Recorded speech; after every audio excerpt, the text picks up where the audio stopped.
Hello, it's Wednesday night. It's 9 o'clock and it's Chit Chat Shop. We're still in the Isolation Chronicles and we have an amazing, awesome, really fun guest tonight, Tina Lesyk from PineappleWorks. Welcome, Tina. Hi, Thanks for everyone. joining us. I love your setup is so professional and I'm here in my office with my printer in the background. You're rocking it. You're rocking it. Thank you. Thanks so much for coming on. We've known each other. I was trying to think about that in the intro. 3 years now? 2, 3 years? So I've been in Two, business 4 years, so probably about four. 3 years. Okay. Yeah.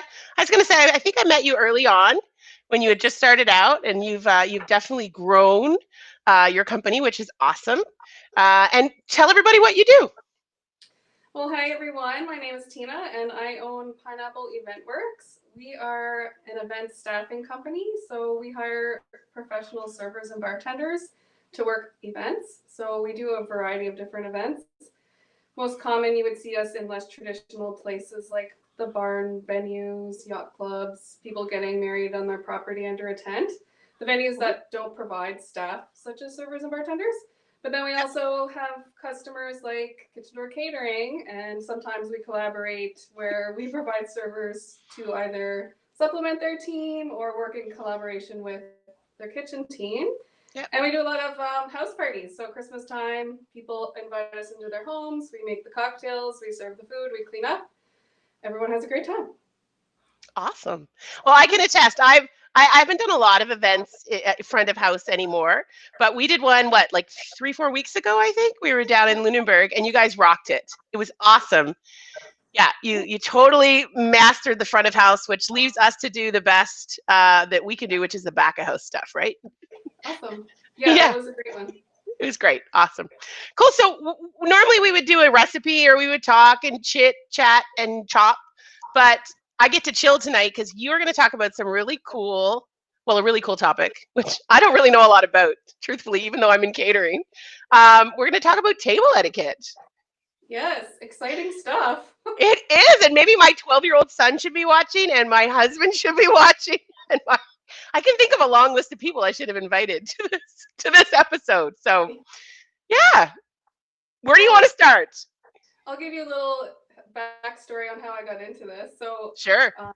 In my tenure tenure at the Culinary Institute of Canada in Charlottetown, I worked in their dining room. So I was trained as a fine dining server many years ago. So Mm-hmm. coming with that is the etiquette side. Really, you're used to seeing people dine in high end settings. So it's also on the other side of that.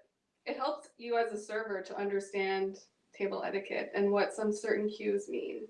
So I've always had an interest in it, and working at the college, we used to teach table etiquette to young groups of kids. So they would come in, have lunch in the dining room, and we would talk about etiquette for about a half an hour. That's awesome and so important. Yeah, exactly. It's not something that is really on top of mind anymore, or people don't seem to teach it anymore. Teach it or yeah, and we're guilty in our house sometimes too, but sometimes you don't even eat at the table, right? You're just sort of off all on your corners and everybody, kids eat at the island. So I think it's really important. Even just basics would be great for a lot of people. I think we've lost a lot. Yeah. Yeah, so that's exactly what we'll go over tonight. Awesome. I'll start by kind of saying the reasons why I think table etiquette is important are basically when you're eating at a table around other people, the last thing you want to do is embarrass yourself or gross somebody else out, right? So if you follow these simple tips that I'm going to show you, you won't do that. So table etiquette, like we've already mentioned, is really important. Maybe you're going on a first date and you want to impress your new date. Maybe you're going to a wedding and you're at a banquet sitting around a table of 8 people. Maybe it's a business luncheon. There's so many reasons why table etiquette is important. So awesome. I'm just going to have a seat at the table here. I want to give a quick shout out to the Wedding Vogue for loaning me some of these beautiful items. Awesome. Great. Flowers. Yeah. Okay. And you have a nice cocktail there with me. Cheers. Cheers to table etiquette. I'm enjoying a cucumber Ricky. Yep. It's lovely. Yeah, I've heard about that. And Haven't tried them yet. That was I think it was the Clever Barkeep and Propeller, right? Well, I'm having a Propeller IPA tonight, so we're in the same family. normally this glass would have water in it, but for tonight, just between us and the folks watching, it's a cocktail. Nothing wrong with that. Yeah. So first things first, the napkin. A lot of times people get confused. What do I do with my napkin? Where do I put it if I stand up? Usually when you're seated at the table, it'll be in front of you on the place setting or on the plate. Sometimes high-end restaurants will unfold the napkin and place it on your lap for you. I find that doesn't really happen so much anymore because Yeah, it's sort of an invasion of space. But agreed. And it can be a little awkward. yeah, exactly. Yeah, yeah. The napkin is to position on your lap, and you're basically using it to dab your mouth when you need to or wipe your fingers on it. Yeah. If you need to get up and excuse yourself from the table at any point, you want to just sort of fold the napkin back up and leave it either to the right or the left of your plate setting. Just don't put it on your chair. I was going to say, a lot of people do that. Why not on your chair? Well, because that's where your behind goes. And Said simply by Tina. yeah. Well, not That's only that, but hilarious. if you had lipstick or white or red wine or something on your napkin, you put it on your chair, got onto the chair, and then you sat down on it. Next thing you know, you have lipstick on your ear. So Yeah. you just want to avoid that. Important tips here. Important tips tonight on Chit Chat Chill. Yeah, so basically, just that. You don't want to, I don't think I've ever seen anyone do this, but if you read table etiquette books, you will see that you don't use it to blow your nose. So, Okay, I love these tips. I feel like these are just, wish I should be writing these down, put them on a blog post or something. All valid. Okay. yeah, but I'll give you a little bit about the history of table etiquette. So, table etiquette has evolved. Certain rules came into play hundreds or thousands of years ago and they remain the same. But one of the biggest rules that started sort of the era in the Renaissance of table etiquette was that you couldn't have your hands below the table. So if you had your hands on your lap, it would indicate that you might want to assassinate the king or whoever was at the table where you were eating. So it was bad etiquette to have your hands on your lap. And tablecloths are often used. I don't have a tablecloth on tonight, but often you'll see a tablecloth. So during the Renaissance, it was okay. Here's the napkin or the nose blowing thing. It was okay to wipe your hands or fingers on the tablecloth, sorry, but not blow your nose on the tablecloth.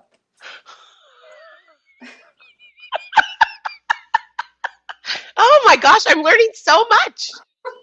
Wow. Who knew? Yeah. Okay, so let's move into the bread. We're going to break some bread together. Let's break bread. My favorite part. So I don't know if you can see, I have a bread basket on the table and a little Beautiful pot. COVID being a threat nowadays, you're less likely to find baskets of bread on the table, I'm sure. Yeah. Yep. You'll probably be served your own bread roll to your plate and maybe even your own butter patty. Yeah. Yep. Definitely that's what we're seeing now. Yeah. It's a game changer for all of us, as we know. Yes. So when it comes to the bread roll, contrary to what you might believe, which would be to cut the bread open with a knife, you actually want to break it open with your hands. Yes, I knew that. And so sometimes you'll have a bread knife on your side plate. Sometimes it'll be a butter knife with the butter. Sometimes you'll only have your dinner knife to work with, which are all fine. But the objective is actually, instead of what we all want to do, which is butter each side of the bread and then bite it, That's what my dad would do. You only want to break off bite-sized pieces and butter them one bite at a time. I know. It's a very sophisticated way of eating bread, I have to say. And the really reason behind it is just like you wouldn't pick up a whole piece of chicken and eat it without cutting it apart, you would treat the bread the same way. The same way. Very, very valid point. So I just want to say hi. There's a few people who've joined. Carly Cook says hi, Tina. Chef Andrew has joined. Hey, Chef. And it's Charlotte's birthday. Charlotte is one of our biggest fans, I would say. She checks in almost every time we're on. And happy birthday, Charlotte. That's awesome. All right. Cheers to Charlotte. That's right. Awesome. Awesome. Okay, we've got the bread done. We're good. Okay. So next thing, helpful tip. This is actually mind blowing. I think I'm about to blow your mind, Patty. Okay, So, I'm ready. Again, not so much on my place setting tonight, but often at a table of 8 at a banquet, the place settings can be so tight, one next to another, that you could sit down and not know which bread plate is mine and which drink is mine. It happens. We've seen it. I see it all the time. So I blow people's minds by telling them this. If you make a B with your left hand and a D with your right hand, you'll always remember that your bread is on your left and your drink is on your right. Oh, that is a great tip. Okay, I'm definitely writing a blog post after this. This is great. Okay, B and D. That's perfect. Yeah. So hopefully everyone remembers that one. Okay. I know. You write that one down. Adam is posting the comments for Kitchen Door, and it says mind equals blown. So I was just laughing. Okay, awesome. So other than that, sometimes, so my place setting has 6 pieces of silverware on it right now. Sometimes you could be seated to a table with more. Sometimes it's less. You can basically read the table and understand what you might be eating based on the cutlery that's set in front of you. So in this case, we're having some kind of appetizer or salad, an entree, and looks like a dessert that would probably be ice cream or something that doesn't require a fork. A fork, yeah. And this is your teaspoon for your coffee. So the dessert cutlery will stay there for the duration of your meal. You're going to work yourself from the outside in with the silverware that's placed on either side of your place setting. Yes, agreed. That's pretty straightforward. Yeah, it makes perfect sense, and I've told people that before. Eat from the outside in. That's if you're not sure, look around, see what other people are doing, but eat from the out in. That's the way to do it. Yeah, perfect. And then to that point, there's a couple different techniques for how to use your silverware while you're eating. So I'm going to show you 2 techniques. One is called the American technique, also known as the Zigzag technique, which is the technique I mostly use. Wow, I did not know this. Okay. You would have the fork in your left hand and the knife in your right hand. Mm-hmm. The tines are always facing down, same with the blade on the knife. Mm-hmm. And let's just pretend I have a piece of chicken here. I'm going to cut the chicken with my knife. And so the zigzag technique, you would actually put the knife down, rest it at the top of your plate, put your fork down, and then switch and eat the food with your right hand. What? Like this. No. Yes. No, wait. And okay, I don't know anybody that does that. Really? Yeah, Tina does it. I don't do it. So you actually cut with, no, and then you switch. So do you use the fork in your left hand then? Or your right hand, I'm sorry? Or do you do well, I'll show you the other technique is the European style or also. Okay, yeah, show me the European. Maybe I do that. European / handle cover or handle cover. I can't remember. So same idea, except instead of putting the knife down after you've cut the piece of food, you spear the food onto the tines of the fork, and you. Yes, that's what I do. Into your mouth. Yeah. I'm very European. No, that's definitely what I do. Not do the zigzag. You do the zigzag. I do. I don't know if my mom taught me that or what. But oh wow, that seems like a lot of extra work, moving the fork and switching hands and. Well, it could be like a good strategy if you're trying to reduce. Not that I am, but like limit how much you're eating. Yeah, that's true. Right? And takes longer, so it like draws it out, right? Yeah, no, that makes perfect sense. Love it. Okay, so we have the American and the European. Yeah. And so for the servers out there watching, here's the tip on knowing if your guest is finished eating or not. So for the hand talkers, like I'm kind of doing right now, if you're you want to have a conversation, you're not done eating, you place the fork and knife in an inverted V on your plate. Okay. Just like that. You guys see that? Yes. Love it. And that would symbolize I'm not finished. I'm just taking a rest. Okay. So please don't clear my plate. Got that. If you are finished, then you're going to place the fork and knife together and look at your plate as though it was a clock. The handles or the tip of the fork and knife would be at 4 o'clock, and the times would be at 10 o'clock. Yep. I've got that one. Check, check. I'm like one for 6 now. 1 for 6. Okay. No, that's great. And I try to get my kids to do that too, right? To sort of always place your cutlery when you're finished so that people know. But it's hard enough trying to get them to not eat with their fingers, right? So Right. yeah. Well, and to that point, I can share with you that there are foods that are appropriate to eat with your fingers. So some examples of those would be like asparagus, as long as it's not covered in sauce or super flimsy. Yeah. It's appropriate to pick up a piece of asparagus to eat with your fingers. Really? Yeah. Who made that rule? Another mind-blowing moment. Oh my gosh. Okay.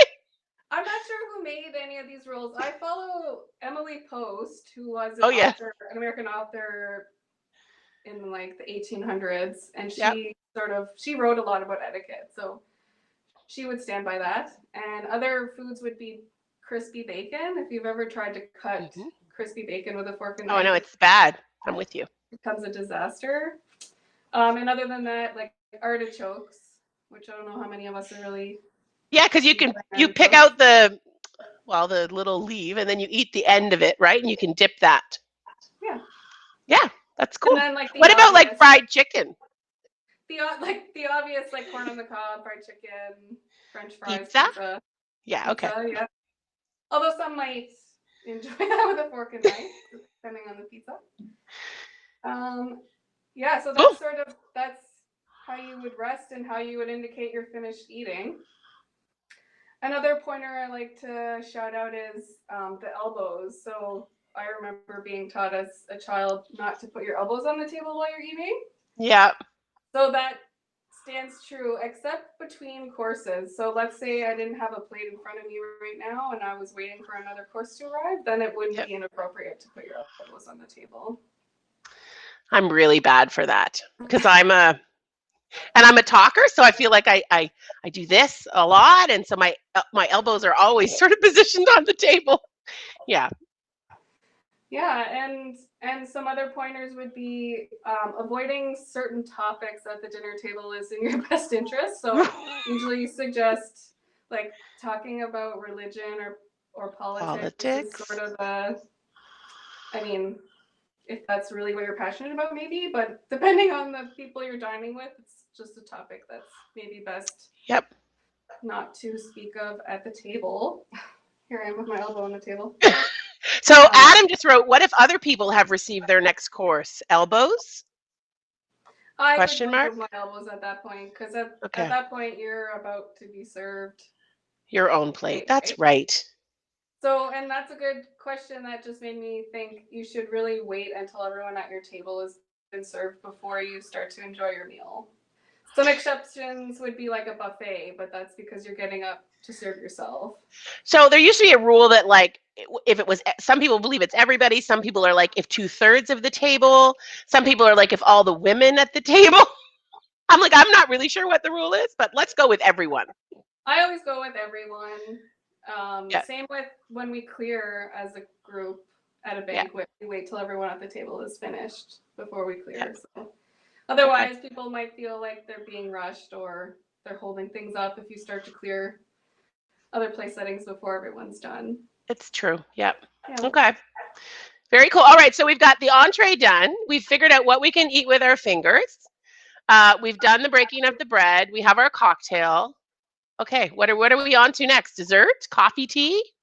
Yeah, there's not too many etiquette rules around dessert, coffee, tea. What would happen in a higher end setting is this would all be taken away from you. Mm-hmm. I'll just slide it over here. And the server would pull your dessert cutlery down for you. Yeah. That doesn't happen a lot, I find.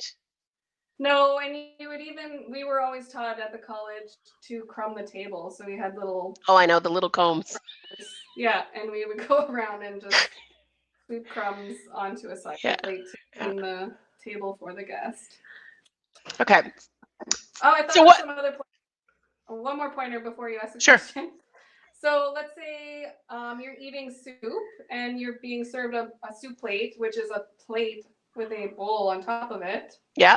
When you're done with the soup, you want to leave the spoon either in the bowl or on the plate. The point of what I'm trying to say right now is just that you don't want to put a dirty piece of silverware back onto the table. Yeah. Because you could soil the tablecloth, and wow, that would be embarrassing. It would be. Totally. Butternut squash soup, a big stain. Yeah, not good. Not good. So here's a question. This would probably be less so for a formal dinner, but let's say you're going out to dinner with friends, or should you, this drives me actually, but should you stack your plates when you're finished? So like you see like people like trying to help and they're like, and then all of a sudden the server comes to the table and there's this stack at the side. No, that's a good question. You should just leave the plates where they are and let the server do their thing. It's even inappropriate to push the plate away. So let's say I'm done and the plate is here. You should not push it away from you. You know what I mean? Really? Okay. Yeah. Okay. Learning so many tips. So many tips. All right. So what's the worst? Here, I have a question for you. What's the worst thing you've ever seen from table etiquette in your long yet short career? Because you're still quite young. Oh, I don't know if this is the thing that came to mind, and it's not necessarily table etiquette, but it's something that I did see. A bridesmaid threw up on the table. No. So what did you what did you do? Like, did you have to clear the whole? Oh my gosh, I can't even imagine. Yeah, we had to clear the table, stressed. change the tablecloth, and stop serving her alcohol and put her in a cab and send her home. Wow. Yeah. Yeah, that's not. Don't do that, peeps. No. Don't do that. Well, and that's a good point too. If you're at a wedding or it's never nice to be the person who's had too much to drink and never does those kind of things. So yeah, be mindful of your consumption when you're at a wedding or a special event. So Wendy has a question. She says, if you're hosting a dinner party, must you remove the salt, pepper, butter before dessert is served?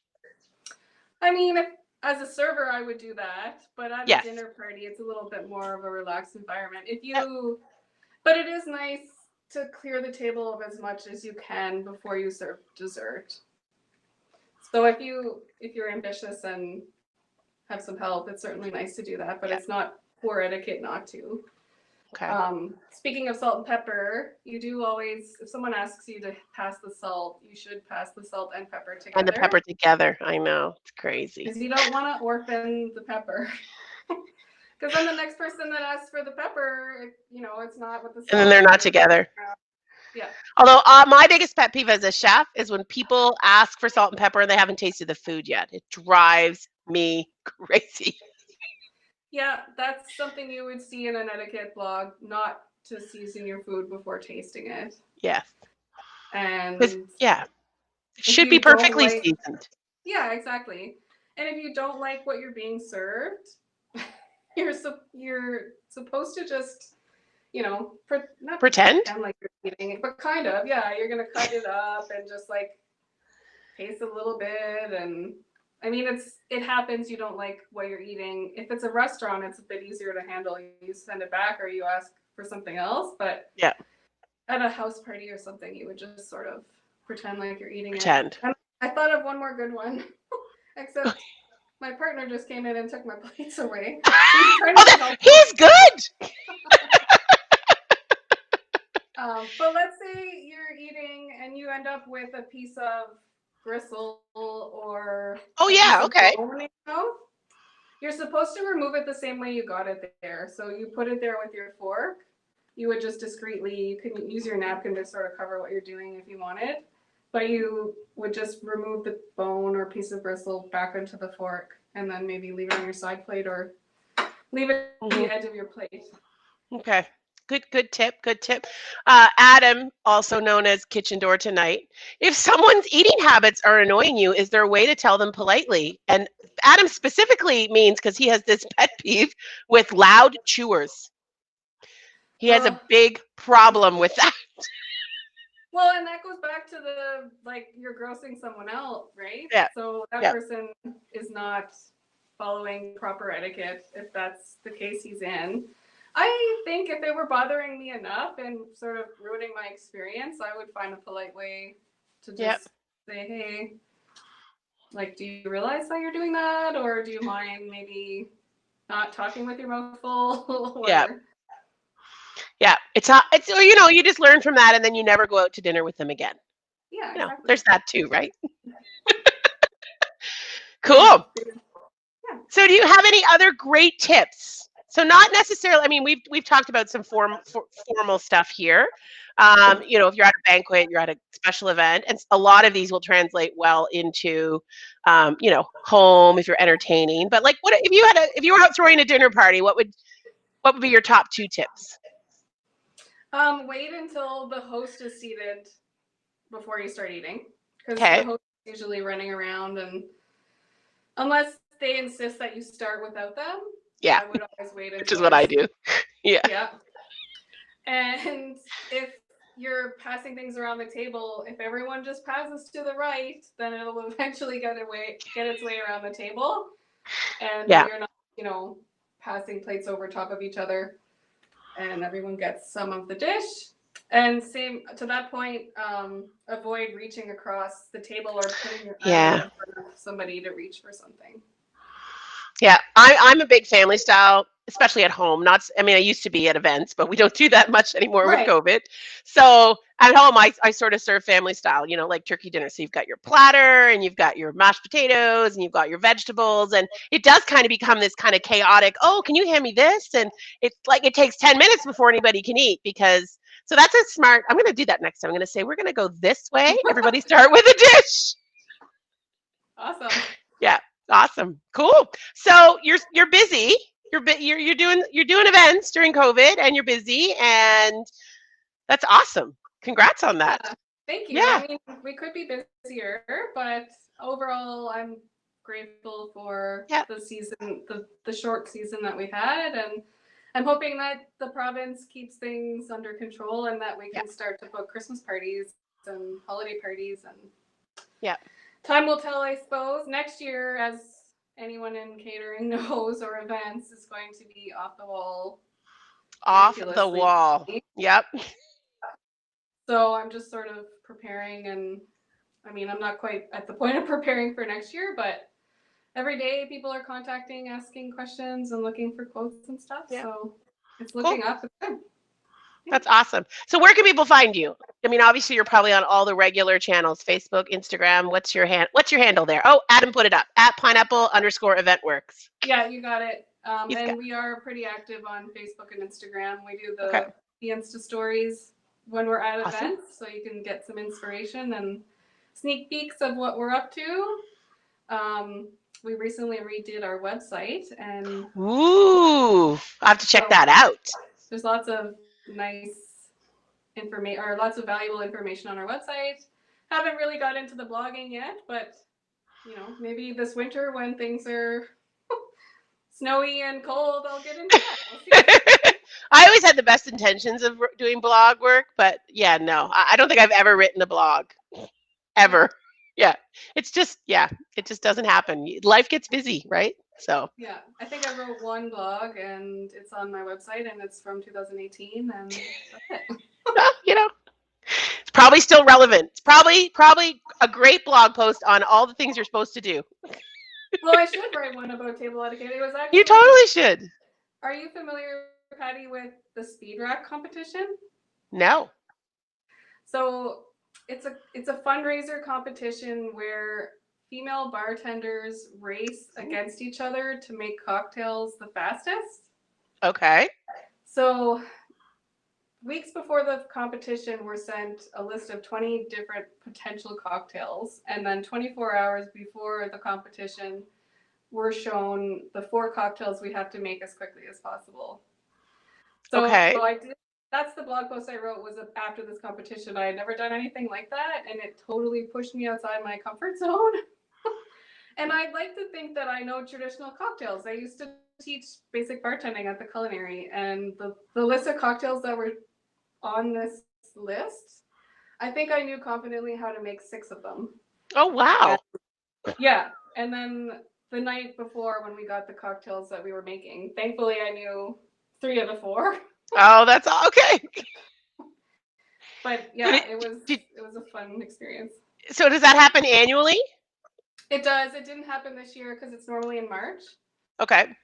But it's a breast cancer awareness fundraiser. Oh, that's awesome. Funds go towards breast cancer research, and it's just it's all women. We all get to, it was a good way to get to know other bartenders in the community. Yep.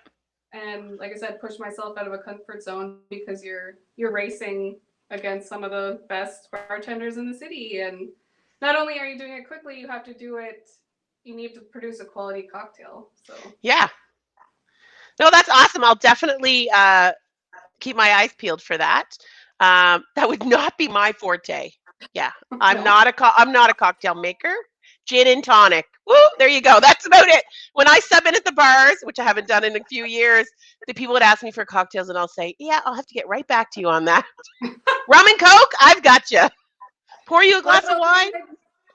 What about being a judge? I'd totally be a judge. Yeah, I could totally be a judge.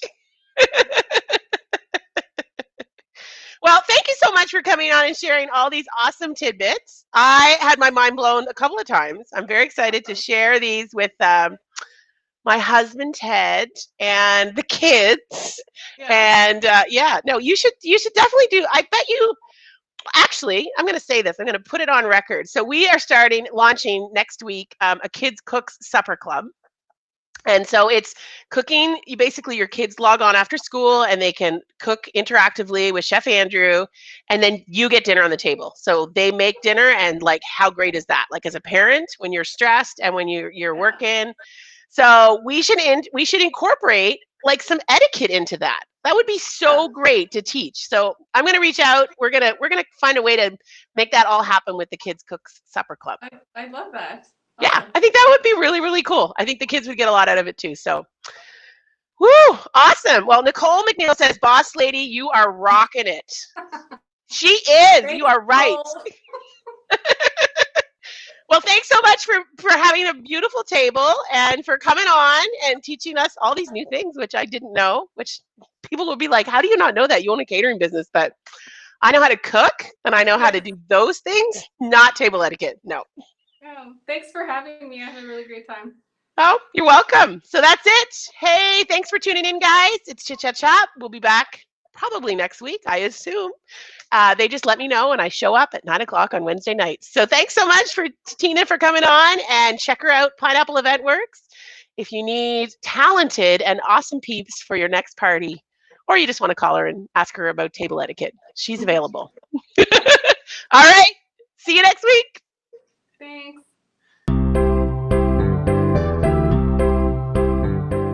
Hey everybody, we are launching our Kids Cook Supper Club, which is a super exciting program that we've got going on for kids. So what does this mean? It means that you sign your child up and they cook dinner for the whole family.